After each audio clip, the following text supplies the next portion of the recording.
Irmãos, o nosso assunto hoje é esse Senhor incrédulo que aparece aí no capítulo 7 e versículo 2. Eu quero falar sobre, não apenas ele, né, mas eu quero falar sobre a situação que ele se impõe, né, que ele coloca ali, quando ele diz que, ainda que se Deus fizesse janelas no céu, aquela promessa que Deus fez, que o Eliseu estava falando, não poderia acontecer. Então, a pergunta que a gente tem que fazer para nós é: será que eu creio, eu, Gilberto, né, não preciso falar de ninguém, não. Será que eu, Gilberto, eu creio assim como Deus tem falado? Quando eu leio a Bíblia, será que realmente eu creio no que a Bíblia está falando para mim?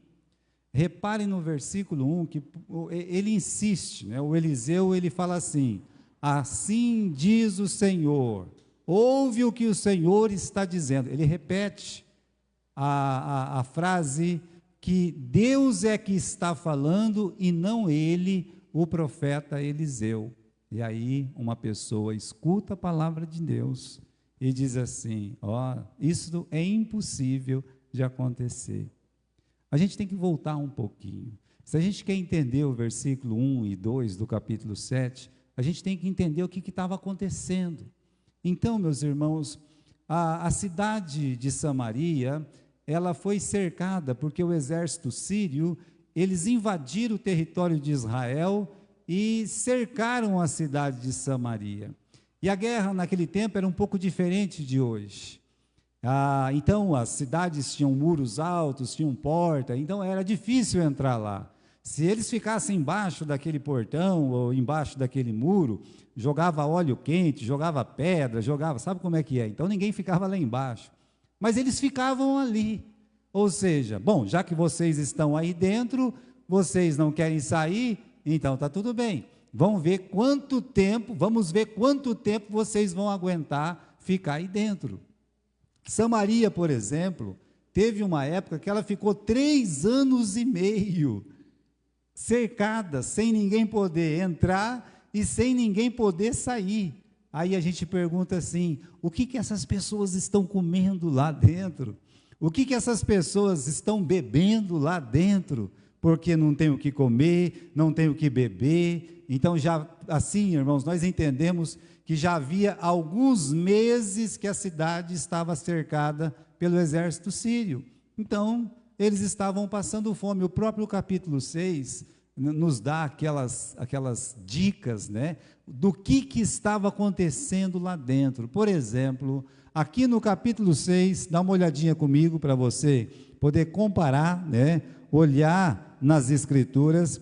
Diz assim, no capítulo 6 e no versículo 25: e houve uma grande fome em Samaria, porque ela foi cercada, até que se vendeu uma cabeça de jumento por 80 peças de prata, e a quarta parte de um cabo de esterco de pombas por 5 peças de prata. O que Deus está falando aqui? Que a fome foi tão grande, mas tão grande, que a cabeça do jumento, como não tinha nada para comer, e aí a pessoa ia lá, morria um jumento de fome, eles comiam o jumento todinho, tudo que podia, sobrava a cabeça, e o camarada queria dinheiro, era vendido por 80 peças de prata a cabeça de um jumento. Eu falei a semana passada aqui, que Jesus, irmãos, quando ele foi traído, ele foi vendido por quantas moedas de prata? 30. Agora você está vendo que por uma cabeça praticamente podre de jumento, tamanha era a fome, que eles tiveram coragem de pagar 80 peças de prata pela cabeça do jumento. E esses estercos de pombo estavam valendo 5 peças de prata. Lembra que uma mulher estava lá gritando: rei, me acode. O que foi, minha filha? O que aconteceu? Eu fiz um trato com essa mulher, que ontem a gente ia pegar o meu filho e a gente ia cozinhar ele, ia almoçar e jantar, e no dia seguinte ia fazer isso com o filho dela. Então eu fiz isso com o meu filho ontem, e hoje eu estou falando com ela e ela está escondendo o filho dela. Veja a que ponto chegou a miséria da cidade de Samaria. E aí tem que ter um culpado. O nosso assunto a semana passada é: alguém tem que ser culpado pelos problemas da nossa vida. A gente sempre culpa alguém.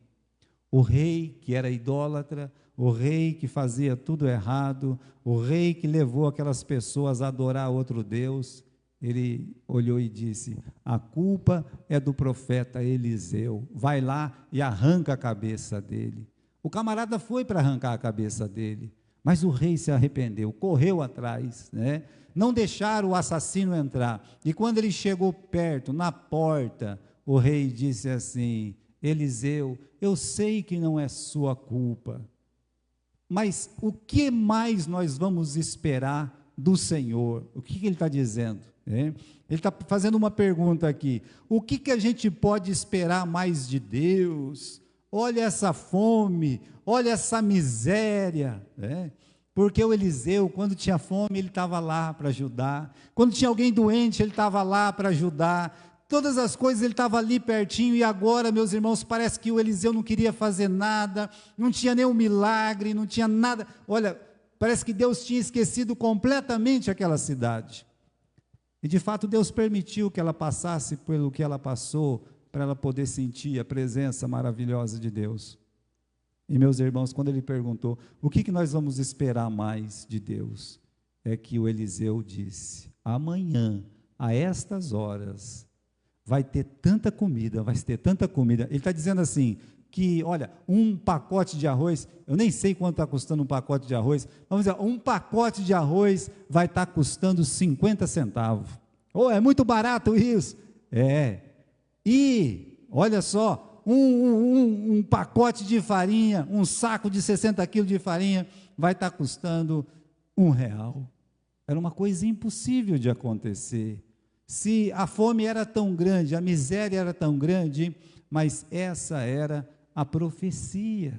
Deus mandou que o profeta falasse: amanhã, a estas horas, vamos dizer que eles estavam lá às 3 horas da tarde, então, às 3 horas da tarde, amanhã, o que vai acontecer? Vai ter tanta comida nessa cidade, mas tanta comida, que ninguém vai dar valor nenhum para a comida que vai ter nessa cidade. Então, irmãos, é uma profecia que beira o absurdo, é uma coisa assim, que ninguém pode imaginar. É por isso que aquele capitão aí na minha Bíblia que está, e tinha um senhor, o qual o rei encostava a mão sobre a mão dele, ou seja, uma pessoa de extrema confiança do rei, uma pessoa que o rei contava com ele para tudo mesmo, para tudo, para ajudar, para guerrear e tudo mais. Ele estava do lado do rei, e ele disse: isso é impossível, ainda que Deus abrisse as janelas do céu, ou fizesse, as janelas do céu, isso era impossível de acontecer. Meus irmãos, ele está duvidando da promessa de Deus. Eu vejo que ele assim, ele tinha um certo conhecimento da palavra de Deus, porque senão não tinha falado da janela de Deus. Mas o crente, por exemplo, aqui, meus irmãos, em nossa igreja, e em outras igrejas que pregam a palavra de Deus, eles falam muito da Bíblia, eles falam da palavra de Deus. Uma pessoa pode reclamar muitas coisas de nossa igreja, mas tem uma coisa que eles não podem reclamar, é dizer assim: ali eles não ensinam a palavra de Deus. Seria uma grande mentira. Daqui, meus irmãos, tem saído muitos professores, tem saído muitos pregadores. Por quê? Porque aqui se ensina a palavra de Deus. As pessoas ouvem muito a palavra de Deus. E tem uma coisa na palavra de Deus, são as promessas. Quantas promessas! Sabe, se a gente pudesse pensar um pouco nas promessas de Deus, promessa de salvação para quem nele crê, descanso para o cansado, que vai suprir nossas necessidades, o Espírito Santo para a pessoa que crê em Jesus, perdão para pecado confessado. Veja só, é perdão para pecado confessado, prometendo que tudo coopera para o nosso bem. Calma lá, tudo mesmo acontece para o nosso bem. Está vendo só como as promessas às vezes vai se afunilando dentro do nosso coração? Uma coisa é eu crer que Jesus Cristo salva, outra coisa é eu crer que o Espírito Santo está em mim, e outra coisa seria eu crer que todas as coisas cooperam para o meu bem. Como é que eu vou definir isso na vida de José? Quando ele é mocinho, Deus fala assim para ele no sonho: olha, você vai governar o mundo inteiro. Aí no mesmo ano que ele sonha que vai governar o mundo inteiro, ele vira um escravo no Egito, e ele passa sendo escravo por 13 anos, e ele vai parar lá na prisão, nas prisões que eram feitas dentro da terra, sabe, cheirando e comendo esterco o tempo todo. Como é que pode isso? Meus irmãos, olha, tudo coopera para o bem. Ele jamais seria o governador do Egito se ele não estivesse onde ele estava naquele momento. Então, aquilo que parece ser um horror na nossa vida, aquilo que parece ser um absurdo na nossa vida, ainda coopera para, todas as coisas cooperam para o bem daqueles que amam a Deus e são chamados pelo seu decreto. Então, há muitas promessas de Deus. E aqui, queridos irmãos, nós temos uma promessa. A promessa de Deus, qual que é aqui? A promessa incrível, né? Amanhã, a essas horas, vai ter muita comida nessa cidade. Tem um detalhe aqui. Qual que é o detalhe? É que o profeta não fala como isso ia acontecer. Mas como é que isso vai acontecer? Calma lá. Isso, quem pergunta é quem não tem fé. Como assim, pastor? Bom, uma pessoa que crê não precisa de dica. Veja que Sara foi repreendido pelo anjo de Deus porque ela disse assim: como uma mulher que tem 90 anos, como eu, vai poder ter filhos? Lembra que ela disse? Como? Né?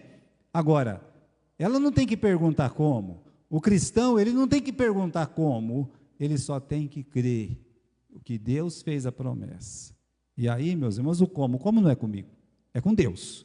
O que ele prometeu, ele vai cumprir. Ah, isso é impossível de acontecer. Olha, isso é com meu Deus. Meu Deus, ele vai dar um jeito dessas coisas acontecerem. Você pode ficar tranquilo, porque o como é com Deus. Como isso vai acontecer, o profeta, ele não fala. E a profecia, meus irmãos, realmente beirava o absurdo. Como é que em 24 horas ia aparecer tanta comida numa cidade que todo mundo estava morrendo de fome? Então, é uma promessa esquisita.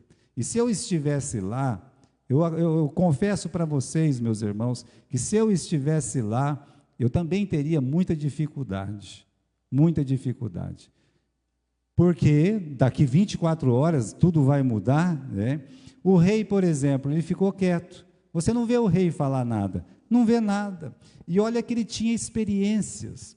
Lembra daquela guerra que nós comentamos aqui, que saiu ele e mais 2 reis para guerrear contra o rei de Moabe? No meio do caminho ficaram num deserto, presos no deserto, sem uma gota d'água, todo mundo morrendo de sede. E aí o profeta Eliseu fez uma profecia, né?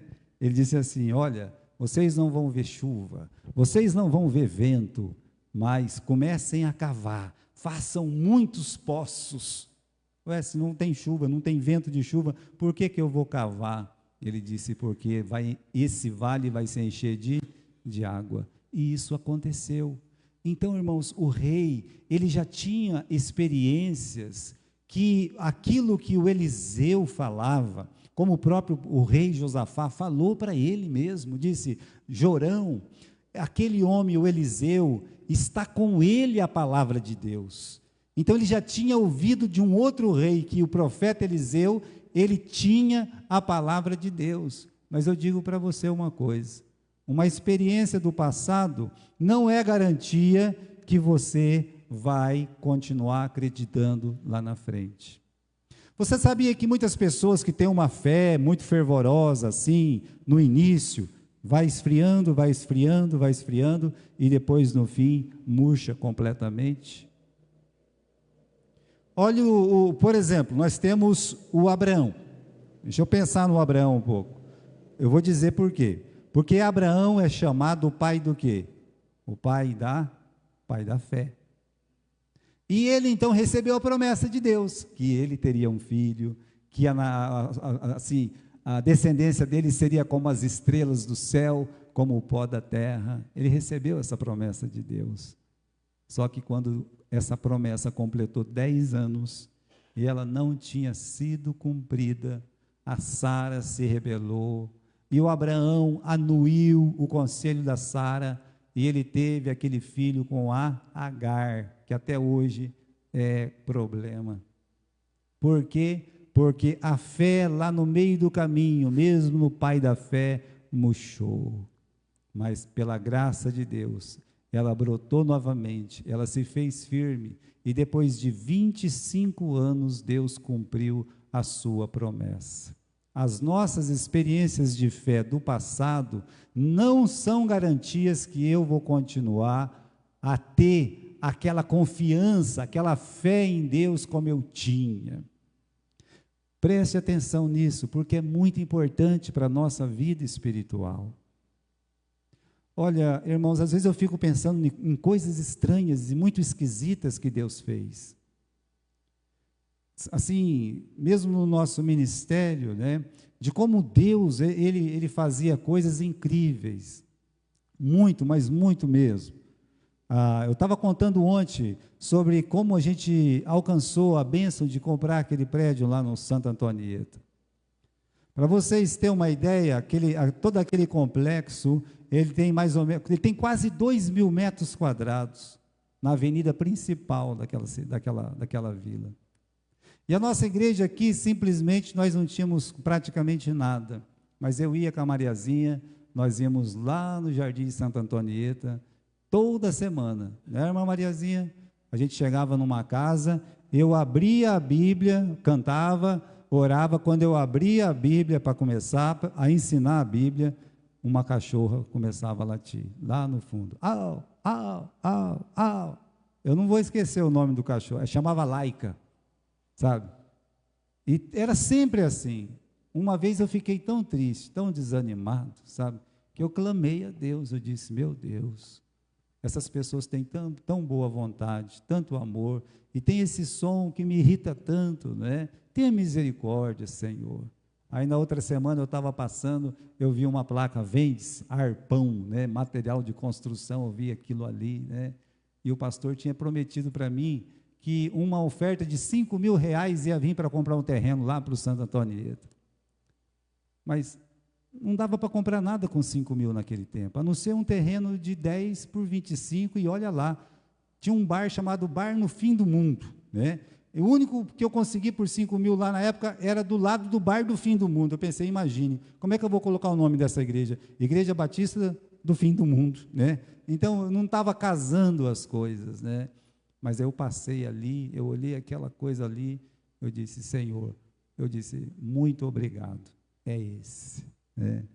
Naquela noite nós oramos para que Deus pudesse conceder e nos dar a graça, a bênção daquilo ali.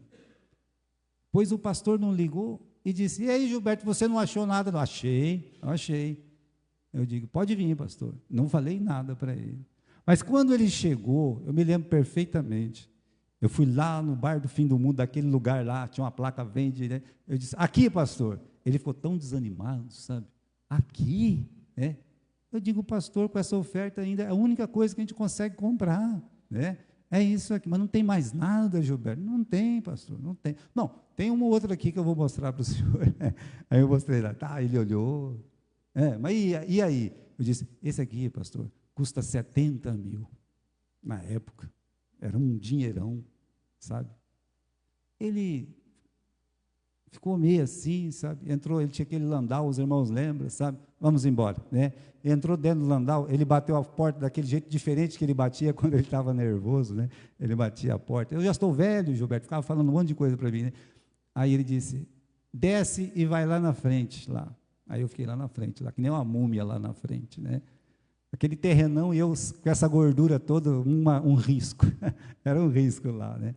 Ele disse, vou tirar uma foto. Tirou uma foto. Ele disse assim, vamos orar. 2 dias depois ele ligou, fecha aquele negócio, nós já temos a oferta. Mas, irmãos, aquilo foi um dos pequenos milagres de Deus para essa igreja. Só um dos. Só que chega um momento da vida cristã que a gente fala, Deus não é capaz mais de fazer isso. Deus não faz mais nada. Isso é para quando eu era lá. Não, calma lá, o que você era antes? Você não era nada. Quem que era alguma coisa, você ou Deus? Deus, ele não muda, não é isso que a palavra de Deus diz? Eu, Senhor, eu não mudo. Eu sou o mesmo ontem, hoje e para sempre. Então, meus irmãos, tem uma profecia aqui, e esse rei fica quieto, mesmo com experiências maravilhosas do passado, ele fica quieto. Ele deveria dizer o quê? Quando a gente tem uma promessa de Deus para nós, o que nós deveríamos dizer? Uma palavra com 4 letrinhas, começa com A e termina com MEM. O que é essa palavra? Amém.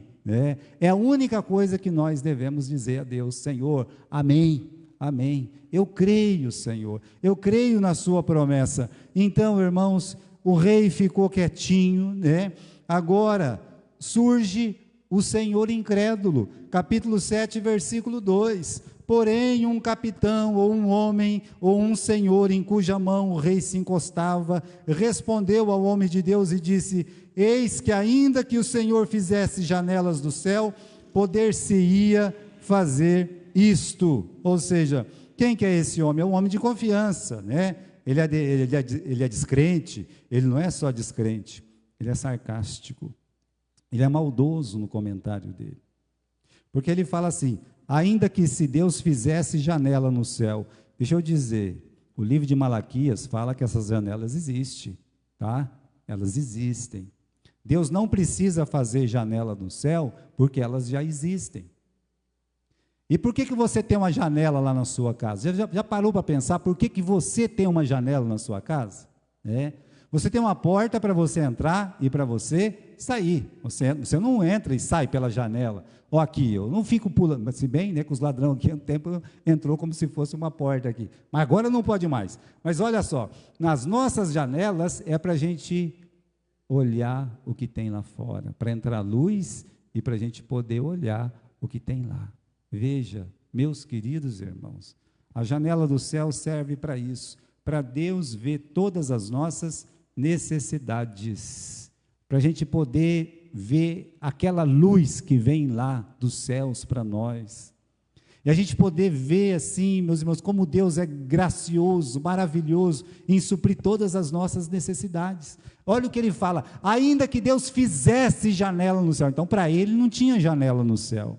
Aí diz: ainda que Deus fizesse, isso jamais iria acontecer. Ele zombou do poder de Deus, ele zombou da glória de Deus, e então o profeta disse para ele: você vai ver, rapaz, você vai ver e você não vai comer, os alimentos vão passar aqui na frente da tua cara e você não vai comer. O que um incrédulo sabe sobre janelas do céu? O que ele sabe? O que uma pessoa que não crê em Deus, que não crê na palavra de Deus, vai entender de janela do céu?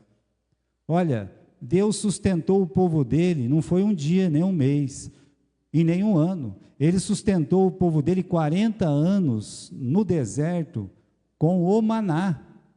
Podemos dizer que esse é o milagre mais longevo do povo de Israel, o maná. Todos os dias eles acordavam e estava lá comida na porta da casa deles. Que é um milagre maior que esse? Mas isso é para quem realmente entende que existe a janela do céu. E existem muitos incrédulos, zombadores também. Essas pessoas não creem na palavra de Deus. Elas não creem nas promessas que Deus fez lá no passado e foram cumpridas em Abraão, em Isaac, em Jacó. E elas não podem crer nas promessas de Deus para eles hoje, e nem para eles no amanhã, porque elas não conseguem crer nem naquelas lá de trás que já se cumpriram. São os zombadores incrédulos da palavra de Deus. Podemos dizer: eu creio nas promessas de Deus, Então a gente tem que estar alerta para a nossa incredulidade. Olha, nós temos um exemplo aqui da fé, A fé é como as tranças de Sansão na vida do crente, Tem que ser longa, forte, bem cuidado. Eu acredito que o Sansão, ele cuidava das tranças dele, Porque dali estava a força dele. Lembra disso? Que foi um trato que Deus tinha feito com ele, o trato do Nazireu. Então eu fico pensando que ele estava lá, se ajeitando todo com as trancinhas dele lá, Mas no dia que cortou a trança, o que aconteceu?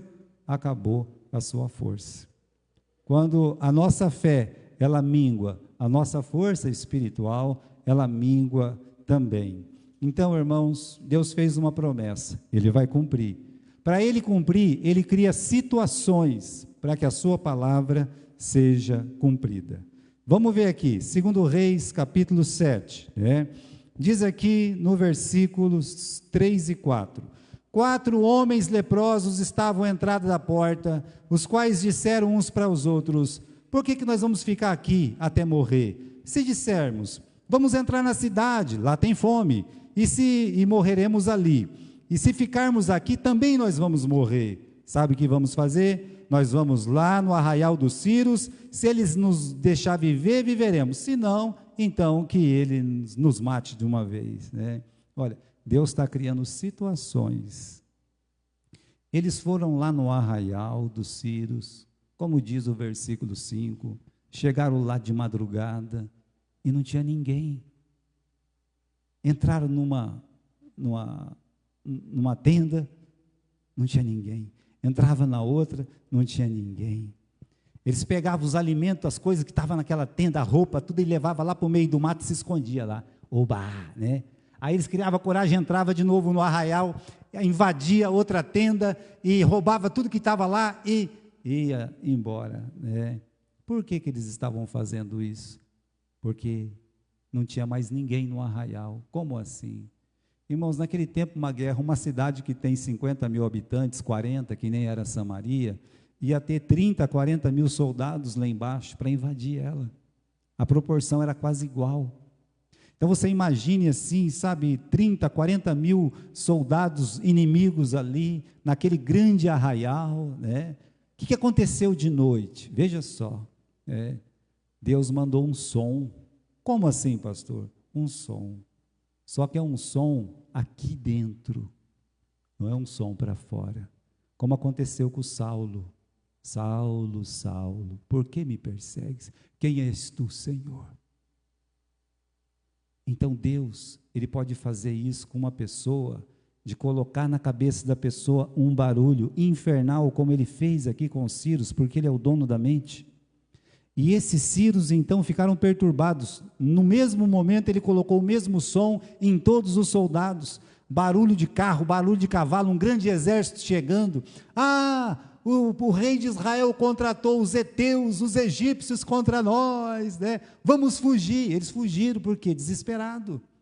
Meus irmãos, uma pessoa assustada corre, a pessoa corre muito. Você vê na internet, a pessoa está bem calma, bem tranquila assim, daqui a pouco aparece um louco gritando, corre, corre, corre, sai correndo. Ela não sabe o que está acontecendo, ela sai correndo junto. Por quê? Por causa do medo. Então Deus colocou um pânico, um medo, eles saíram correndo, e deixaram tudo para trás. Deixaram roupa, deixaram dinheiro e deixaram muita comida. Só que quem estava dentro da cidade não sabia o que estava acontecendo, era de noite. É por isso que Deus, Ele trabalha no turno da noite. Quando você está dormindo, para Ele cumprir uma promessa para você, Ele trabalha. O que Ele tem para você, o que Ele vai fazer na sua vida, Ele realmente vai mover as montanhas, se for o caso. Nesse caso, Ele tirou aquele exército grande, ficou toda aquela comida, que aquela comida ia apodrecer lá, porque eles estavam dentro da cidade. Aí Deus usa o quê? Deus usa os seus trabalhadores. Veja só, meus irmãos, Deus usa pessoas que a gente nem imagina para cumprir as promessas dele na nossa vida. Aqui no versículo 3, 4 homens leprosos. Olha, eu digo para você uma coisa, eram 4 pessoas que o rei de Israel jamais encostaria a mão neles, diferente do capitão dele, que ele encostava a mão no outro, me protege. Agora está aí, eram 4 desprezados, que não tinham o que comer, esperava comida de dentro da cidade, mas se a cidade não tem comida, como é que eles iam comer? É por isso que eles disseram, nós vamos morrer de fome aqui, se entrar na cidade nós morremos de fome, se ficar aqui nós morremos de fome, então vamos lá para os Círios, se eles quiserem matar a gente vai morrer mesmo, mas quem sabe eles não dão o que comer para a gente. Por isso, meus irmãos, Deus, Ele está usando pessoas assim, que ninguém poderia imaginar. Nós chamamos essas pessoas de trabalhadores do conselho secreto de Deus. Eles não ouviram a promessa do Eliseu. Eles nem sabiam o que o Eliseu disse naquele dia. Mas eles vão ser usados para trabalhar, para a profecia se cumprir. Pronto. E olha, posso dizer uma coisa? Nem sei se um dia eles ficaram sabendo que eles eram trabalhadores do conselho secreto de Deus. O certo é que eles estavam pegando as coisas na cidade e escondendo no meio do mato, comendo com a mão, sei lá, com aquele desespero. Daqui a pouco eles colocaram a mão na consciência. Não é bom o que nós fazemos. Estamos aqui comendo essa comida e as pessoas na cidade morrendo de fome. Não é uma coisa certa. Sabe o que a gente deve fazer? Vamos avisar eles que tem muita comida aqui, vamos avisar a casa do rei. E foram avisar o rei. Vocês acham que o rei acreditou?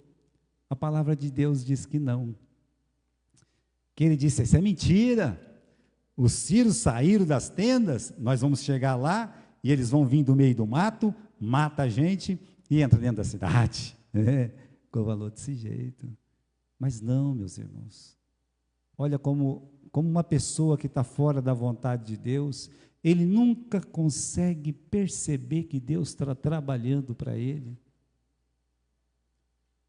Quando chega a esse ponto no nosso coração, da gente duvidar de tudo, duvidar de todos, é porque a coisa está feia. Quanta coisa Deus estava fazendo aquela noite para a promessa dele se cumprir. Mandar 30, 40 mil soldados embora de uma vez, deixar toda a comida lá. Eles podiam ter levado a comida, mas não, eles deixaram a comida lá. E ainda usar 4 leprosos para vir e depois avisar o pessoal da cidade. Oh, meus irmãos! Mas o rei disse, é um golpe. É um golpe, isso aí é um golpe. Não era um golpe, era o como de Deus. Então a promessa de Deus foi cumprida. O rei duvidou, é verdade. Mas depois, pela misericórdia de Deus, uma pessoa que não encostava a mão na mão do rei, disse para o rei, rei, sobrou 5 cavalos aqui, vamos pegar os 5 cavalos e vamos ver se é verdade ou se é mentira. Aí o rei deu só 2, pega 2 então, e levou 2 cavalos, e eles foram andando, não acharam nenhum vestígio de soldado lá presente, e foram andando pelo caminho, tinha roupa caída no meio do caminho, tinha um pouco de coisa caída no meio do caminho, que dava assim, indícios que eles correram, que eles fugiram correndo. Voltaram para a cidade e avisaram o rei, não tem ninguém. Eles foram embora. Pronto. Aí sim o rei disse, então vocês podem sair e pegar a comida que está lá. E sabe o que o rei fez? Pegou o homem que ele mais confiava, o homem que era da sua, assim, confiança plena, que era aquele do versículo 2, e disse, você vai ficar lá na porta, fica lá na porta, controlando a saída e a entrada, Ah, meus irmãos, um povo faminto, desesperado. Vocês estão lembrados que pegou fogo numa boate no Rio Grande do Sul há alguns anos? Estão lembrados daquilo lá? Aonde a maioria das pessoas estavam quando elas foram achadas completamente torradas? Estavam aonde? Na porta, não é? Na porta, ou dentro do banheiro fugindo, achando uma janelinha lá. No desespero, um pisa em cima do outro, que fica caído no chão, que pisa em cima do outro e cai também, e aí então é o desespero. Quando disse, tem comida lá, saiu todo mundo correndo. E o bonitão, com a mãozona aqui, ninguém vai passar. Ele viu a comida, atropelaram ele morreu atropelado. Vamos dar uma olhadinha na palavra, capítulo 7 e versículo 16. Então saiu o povo e saqueou o arraial dos sírios, versículo 16, e havia uma medida de farinha por um ciclo e 2 medidas de cevada por um ciclo, conforme a palavra do Senhor. E puseram o rei à porta o capitão em cuja mão se encostava, e o povo o atropelou na porta e ele morreu, como falara o homem de Deus, o que falou quando o rei descer a ele. Porque assim aconteceu com o homem, como o homem de Deus falara ao rei, dizendo: amanhã, quase a este tempo, haverá 2 medidas de cevada por um ciclo e uma medida de farinha por um ciclo, à porta de Samaria. E aquele capitão respondeu ao homem de Deus e disse: ainda que o Senhor fizesse janelas no céu, poder-se-ia isso fazer, conforme essa palavra? E ele disse: eis que você verá com os seus olhos, mas você não vai comer. E assim aconteceu, porque o povo o atropelou à porta e ele morreu. Sabe o que isso quer dizer? Que a palavra de Deus não cai por terra. Nunca duvide da palavra de Deus, da promessa de Deus. Duvide das suas dúvidas, mas não da palavra de Deus. Deus, Ele é o Deus das promessas impossíveis. Na palavra de Deus tem mais de 8.000 promessas, quase todas já cumpridas. Promessas que Deus fez e Ele cumpriu. Desde o capítulo 2, 3 do livro de Gênesis. Quando Ele fez a promessa para Eva: olha, do seu descendente vai pisar a cabeça da serpente. Demorou demorou 4.000 anos para essa profecia se cumprir, mas ela se cumpriu. Jesus venceu a morte, esmagou a serpente, a cabeça da serpente. Meus irmãos, são muitas promessas. Você acredita nas promessas de Deus? Em todas as promessas, queria que você abrisse comigo no livro de 2 Coríntios, capítulo 1 e versículo 20. Hoje os jovens leram esse versículo comigo lá na classe. 2 Coríntios, capítulo 1 e versículo 20. Olha o que está escrito aqui. Preste muita atenção. Porque todas as promessas que são de Deus, temos nele o quê? O sim. E por ele o amém, para a sua glória. Eu vou ler aqui, conforme está aqui nesse versículo. Versículo 20. Porque todas quantas promessas há de Deus, são nele o sim, e por ele o amém, para a glória de Deus. José, você vai reinar sobre todo o mundo. E um dia ele olhou para um preso, que nem ele, e disse: me ajuda a sair daqui. Ele não pediu ajuda de Deus. Ele se esqueceu da promessa de Deus.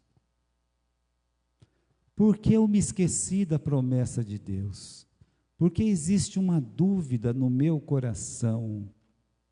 Será que a promessa de Deus vai falhar? Olha o que está escrito. Porque todas quantas são as promessas de Deus, temos nele, em Deus, não em mim, o sim, ou seja, elas vão se cumprir. E por ele o amém, ou seja, assim seja. Se eu não falar assim seja para uma promessa de Deus, não tem problema nenhum. Porque o assim seja, ele fala, Deus fala, amém, assim seja. Essa promessa vai acontecer para a glória dele. Irmãos, o apóstolo Paulo, ele estava lá naquele barco, sendo levado preso. Um preso, né? E aí deu aquela tempestade, jogaram tudo no mar, jogaram até o mastro do navio foi jogado no mar. Eles não tinham mais nada, nem leme mais eles tinham.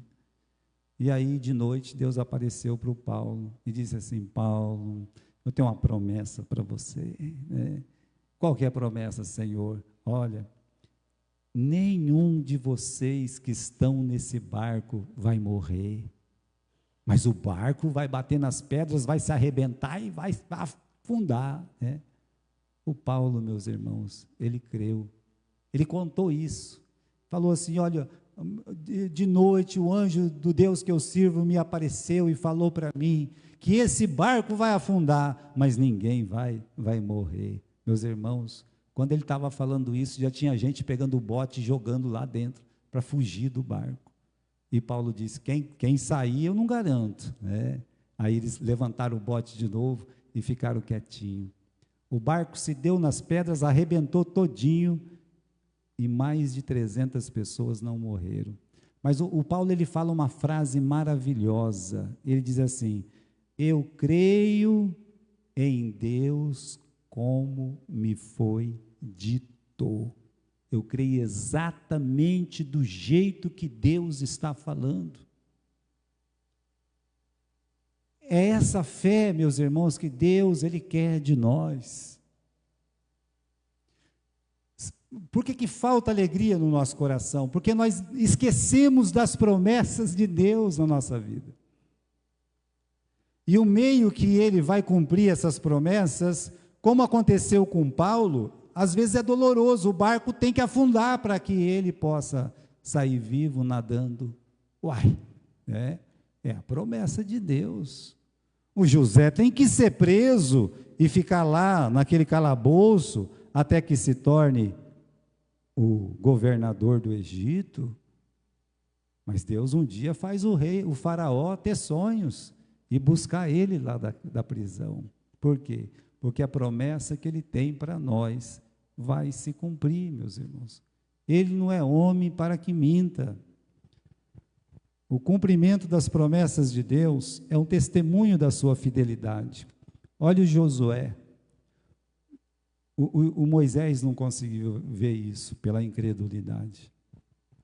Mas o Josué, ele era tão crente, tinha uma fé tão grande, que quando todo mundo falava: olha, aqueles homens são enormes, vão nos pisotear, ele disse: eu creio que Deus vai nos ajudar, e nós vamos vencer, nós vamos matar aqueles gigantes. Mas ninguém escutou ele, né? Depois de 40 anos, ele entra lá em Canaã. E demorou algum tempo, meus irmãos, demorou alguns anos para que Canaã fosse conquistada. Depois que ela foi conquistada, ele disse essa frase, Josué 21, ou seja, no final do livro, ele chama todas as tribos, os chefes de família, fosse aqui, chamava todos os pais, as mães, as crianças, chamava e dizia assim: nenhuma só de todas as boas promessas do Senhor, a casa de Israel falhou. Ele está dizendo, nenhuma promessa de Deus falhou. Nenhuma promessa de Deus falha. Nenhuma. Agora eu pergunto, igreja, eu creio nisso? Não acabou o versículo, não acabou, pastor. Está escrito assim: tudo se cumpriu, tudo se cumpre na palavra de Deus.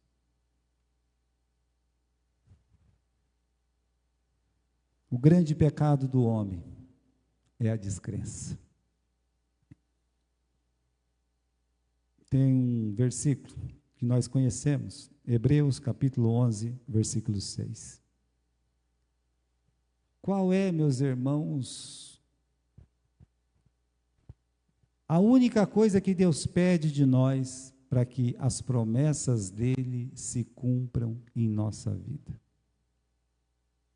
Hebreus capítulo 11, versículo 6. Está aqui.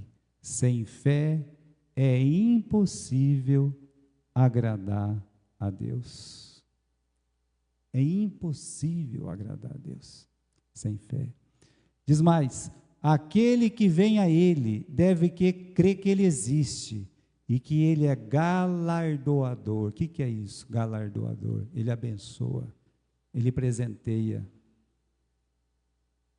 aqueles que o buscam. Então, sem fé é impossível uma pessoa agradar a Deus. Você teve fé para crer em Jesus? Eu tive, pastor. É por isso que eu estou aqui na igreja. Porque um dia eu entreguei a minha vida para Jesus. Você já teve algumas experiências de fé lá atrás, que Deus te honrou, que você se sentiu tão abençoado? Ah, eu tenho, pastor. Mas a pergunta é: e hoje? A fé, ela deve se renovar a cada dia. Nós estamos em testes permanentes. Olha esse homem incrédulo, né?